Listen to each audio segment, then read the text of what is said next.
घाटकोपर अपघातासंदर्भातली मोठी अपडेट येते। घाटकोपर होर्डिंग्स दुर्घटनेला 24 तास उलटून गेलेत, अजूनही बचाव कार्य सुरू आहे। या सांगाड्याखाली अजूनही 30 ते 40 लोक अडकले असण्याची शक्यता आहे। सांगाड्याचा 30 ते 40% भाग काढण्यात आलाय, अजूनही 60 ते 70% भाग काम जे आहे ते अजून बाकी आहे। संपूर्ण सांगाडा काढायला अजूनही 24 तास लागू शकतात। अपघातात आतापर्यंत 14 जणांचा मृत्यू झालाय तर 88 जण जखमी आहेत। 44 जणांवर रुग्णालयात उपचार सुरू आहेत, त्यातील एका जखमीची प्रकृती गंभीर आहे। मोठ्या क्रेनच्या सहाय्याने हा ढिगारा हटवला जातोय।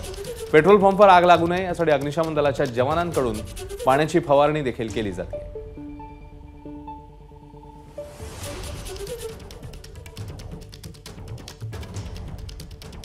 तर घाटकोपर होर्डिंग दुर्घटनेनंतर मुंबई महापालिकेला जाग आली आहे। बीएमसीने अनधिकृत होर्डिंग्सवर कारवाईला सुरुवात केली आहे। रेल्वेच्या हद्दीत असलेल्या 3 अनधिकृत होर्डिंग्सवर कारवाई करत ते उतरवायला सुरुवात केली।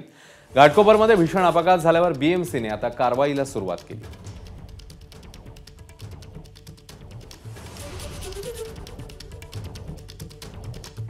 तर अनधिकृत होर्डिंग्स काढायला आता सुरुवात झालेली आहे।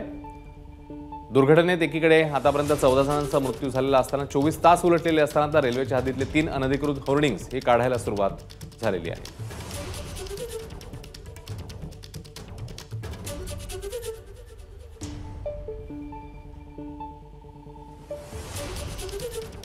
रेल्वेच्या हद्दीमधले 3 अनधिकृत होर्डिंग्स आहेत जी काढायला सुरुवात करण्यात आली आहे। काल आहे तर जोरदार वाऱ्यासह आहे। या ठिकाणी पावसाला सुरुवात झाली आणि याच पावसामध्ये मोठी होर्डिंग आहे जी आहे पेट्रोल पंपवर कोसळलं।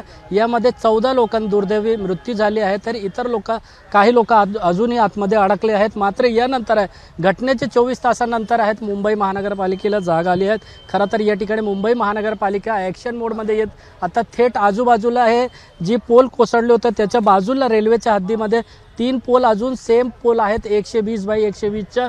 मात्र ते आता होल्डिंग बॅनर आहे कुठे ना कुठेतरी पालिका आहे काढताना दृश्यामध्ये सुरुवात झाली आहे। आपण पाहिलं तर हे जे कामगार आहेत पालिकेकडून या ठिकाणी जे शेजारी आहेत रेल्वेच्या हद्दीमध्ये आहेत जागामध्ये अनधिकृत अजून 3 पोल होती त्याला काढण्याची सुरुवात आहेत आता मुंबई महानगरपालिकेकडून सुरू झाली। खरं तर या ठिकाणी काल आपण पाहिलं तर आरोप प्रत्यारोप सुरू होता की ही पोल आहे मुंबई महानगरपालिका आपल्याकडे नाही, रेल्वे म्हणत होते आपल्याकडे नाही, हा पालिकेकडे। मात्र आता कुठे ना कुठेतरी हा स्पष्ट झालेला आहे।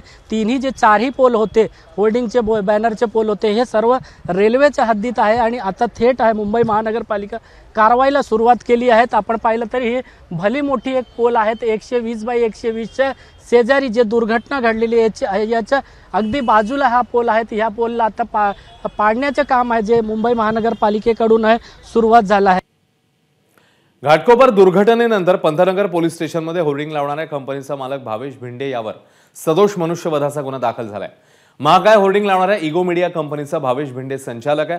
10 वर्षांच्या भाडेतत्वावर भिंडेच्या कंपनीकडे हे काम होतं।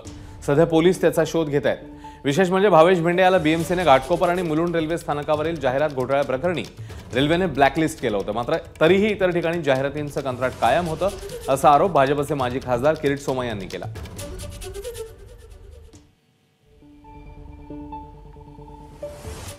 दोन 2009 विधानसभेत भाजप सरदार तारासिंगच्या विरोधात तो उभा राहिला होता।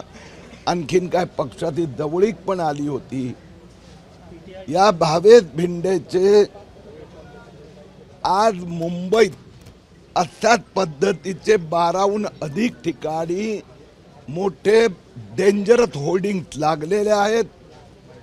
रेल्वे प्रिमायसिसमध्ये 179 होर्डिंग्स आणि महापालिकेच्या प्रिमायसिसमध्ये 200 होर्डिंग त्यात ताबडतोब इन्स्पेक्टर करून त्याच्यावर कारवाई करावी अशी मागणी मी केली आहे।